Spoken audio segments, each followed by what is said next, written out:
Welcome back to another hobby presentation. Today I want to present pets. In our family, pets always had a special place, and we made everything a little bit different with them, and I brainstormed what are the most important points for us while keeping pets. So the first thing is, and that's the most important thing in my opinion, is you have to have species appropriate keeping. So you have to have enough space for every single animal. You see often in pet shops the small enclosures or small cages, and they are just too small. They are from the wrong materials most of the time, and they are too small. So if you want to have a pet and you want to make it the right way, then inform yourself how much space, square meter, for example, does every animal of the species need. And yeah, that can be really much space. So if you, for example, have rabbits or guinea pigs, they really need a lot of space because they want to run, and you can't have them in a small enclosure. Normally, I would suggest it must be really the right size of an enclosure. And if you want to have that, especially for your home, you most of the time can only build it yourself. So, and yeah, that's my recommendation. Build the enclosures yourself and with the materials that are appropriate for the species you want to have. And then I can continue because you also need suitable retreats and caves. So especially if you have species that tend to go after another. So the caves must have two entrances or exits so that they don't have aggression or something if they both want to enter into the same retreat at the same time. Then, of course, you have something like a regular cleaning of the enclosures. I think that's a no-brainer. Correct handling of the animals, that's really important because I often see that kids want to wake up the hamster, or kids want to handle the animals, and sometimes if they are too small, they haven't established how they can handle it, how they can hold the animals, and so on. So in my opinion, it's a good thing to have pets for children because they learn the responsibility, and also it's quite fun to have pets with children.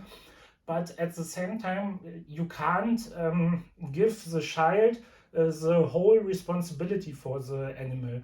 So the parents, in my opinion, always must be in the background and support the child, and not let them alone with the pets. And for us, that was a case because my daughter wanted to have guinea pigs, and for my wife and me, it was totally clear that she can't do it on her own. And so her responsibilities are to fill up the hay troughs and give the guinea pigs clean water every day. But when it comes to cleaning the cage and maintaining everything, like going to the vet with the guinea pigs and so on, then of course we support our daughter and do it together with her. So yeah, the other thing that is really important in my opinion is imagine yourself, you're in a small cage and you have nothing to do but sleeping, lying around, and perhaps eating and drinking. That's a boring thing and a boring life. So of course the animals need toys and they need activities that they can do. So you really have to play with them, and you can also do some small things like build something where they have to think about how they can get to something to eat, and yeah, some snacks, for example, hide them, and there are also some small games that you can play with animals, and that's, for example, a thing I think the pet shops do right. The toys for animals are most of the time quite good in my opinion. And what you must do is regular weight checks. That's really important because you can see very much how they feel and if they are sick by the weight. So, for example, if a rabbit loses weight very quickly, then you know there's something wrong. So we weight the animals quite regularly and also check the claws and the beaks in that occasions. And if something seems to not be right, you go to the vet. But you must always know, keep some money on the side for these occasions, because we had, for example, one pet, one from the guinea pigs, who had an operation because it was sick.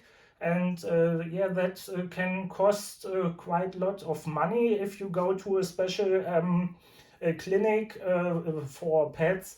But in my opinion, it's just a fair thing to do because they are part of our family. And of course, if somebody of us would be sick, we would do the same thing. And for us, it's clear that we want to yeah, have them in the best condition, and they should live a happy life here in our home. So, and what I want to show you is first, I give you a little overview chronologically what animals we had. So we started with rats. That were the 3 rats we had. I myself collected a lot of snails in terrarium. I will talk about that briefly in a moment. And we also had a hamster. Then again, no, that were the first 5 budgies we had, but the budgies were a little bit of a problem because we had them in the living room, and when you turned on the TV, they got quite loud, and and when you then turned up the TV with the volume, they also got louder, and it was quite annoying if you wanted to watch film or something, because yeah, the 5 was a small group, of course, and they were contained for themselves a little bit more, and had more interaction. They had quite some character, every one of them, but they doesn't interacted as much with us yeah, as the ones that we have at the moment. So then we had the second time rats, and today we have rabbits. I had an aquarium where I first kept snails and fish, but later I remade the aquarium as an aquascape in the Dutch style. But for me, that was with you see on my channel, I have so much hobbies, and this Dutch style aquarium was just too much to maintain. You had to cut the plants every week, and it was really labor intensive, and so I gave up on the aquarium. And that was a good decision for me, but it was also a really nice thing. It looked great and was quite fun as long as I did it, but I'm happy that I could give the fish that I had left in the tank to a good friend of mine who has also a large tank, and they have a good home there now, and the aquarium I didn't have anymore. So then there are the guinea pigs of my daughter, as I already told, and now we have new budgies. That's the second batch, and yeah, they are really quite nice species. They land on your hand. You can talk with them. But I don't know if they understand us, but sometimes it seems like they react to you.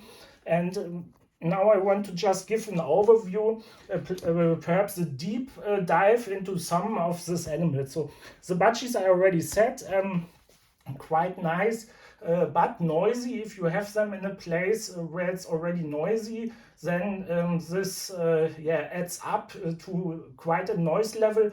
So that's also a pet I wouldn't position in a child's room. Also, I would never ever buy a hamster for children. In my opinion, it's the dumbest animal you can buy for a child, because hamsters normally sleep the whole day and are active in the night. And if you have a really active hamster, then it could also be that the sleep of the child is disturbed if the hamster is in the room. And yeah, so a hamster is not a great animal to have as a pet for children, in my opinion. Although it is often recommended and bought for children, but if they, for example, then wake the hamster up at the day, that's not a normal behavior. In my opinion, it's a bad thing to do, because it's not the right handling of the animal. Okay, so budgies. Then about the rats. So the rats are for some people really a problem, because you can have a phobia from spiders. There are some people that have a disgusting feeling if they see the tail of a rat. I didn't know about that before we had them, and some of our friends really responded quite harsh to them. So but you can get around this phobia a little bit if you force yourself to just touch the tail. So the tail of a rat, the rat controls their body temperature over the tail. So the tail is very warm, and there are some small hairs on it, so it feels warm and soft and nice. And after touching it, most of the people that had this fear or this disgusting feeling for the tails, after they touched them, they were quite fine with them. So that's one thing you must know. The other thing that you must know about rats is rats tend to stink a little bit, because they mark their cages. So even when you clean the cage, they just the more you clean, the more they mark the cage, and especially the female rats do this, and it stinks a little bit like sulfur. And of course, if you have a cage that has wood in it, it seeps into the wood, and normally, yeah, you must know, if you have rats at home, it will always smell a little bit after this rat. So, but apart from that, rats, in my opinion, are the best animal you can have, the best pet you can have, because they are really intelligent. They are interested in everything you do. They let themselves handle very well, and they discover things, and yeah, it's a great animal. And if they don't like something, they will tick you. So if you handle them bad, they give you a warning, so that they tick you, but that normally doesn't puncture the flesh. But when you then continue to handle them bad, they will bite you. That doesn't ever happen to me. So in my opinion, rats are a great pet for kids also, because if something is wrong and they handle them wrong, they will show them. And they are really very intelligent, and you can even do clicker training with them, or puzzles, or yes, if you have snacks, you can do really quite some interesting things with them. The other thing is, that's perhaps a little special pet that I had very much of. I collected snails, and not only snails in the terrarium, but also in my aquarium. And I love snails because it's an interesting species, in my opinion. So they are a lot faster than the people think about them. And I had this Arkadschnecken, that's the African big snakes. They tend to be as large as your hand, and got that large. But in America, they are not allowed to be hold, because they have fear of a plague that will destroy the harvest. And in where I live, you can hold them, but you must know these snakes lay eggs every 1 to 2 days, and you must get the eggs out of the terrarium so that the population of your snails doesn't explode, and then you must destroy the eggs, and that's a part of the hobby I didn't like at all. But there are two things you have to do. One thing is you can boil the eggs to destroy them, or you can freeze the eggs more than 5 days to destroy them. In my opinion, it was always a better option to freeze them, and I had one drawer in the freezer always for the snail eggs. And after you have killed the eggs, then you can throw them safely away so that they doesn't get into nature, and you get this plague. But as they are so big, that's really the nice thing with this Akatschnecken. You can watch them so good, how they interact with another, how they eat. It's really interesting. And but I also had a lot of other snakes. I had this IKEA Eva system where I had the terrariums in, and I had quite much of them, and also different like Italian snails and wine hill snakes and so on. So it was really a nice hobby, and also the water snakes for the aquarium, they are much more vibrant in colors, and also very interesting to look at them when they are at the window and you see how they eat the algae or something from the aquarium. It's really interesting. Yeah, so that are the pets that we had and ideas about them. And if you want to have a pet, in my opinion, it's always a good thing.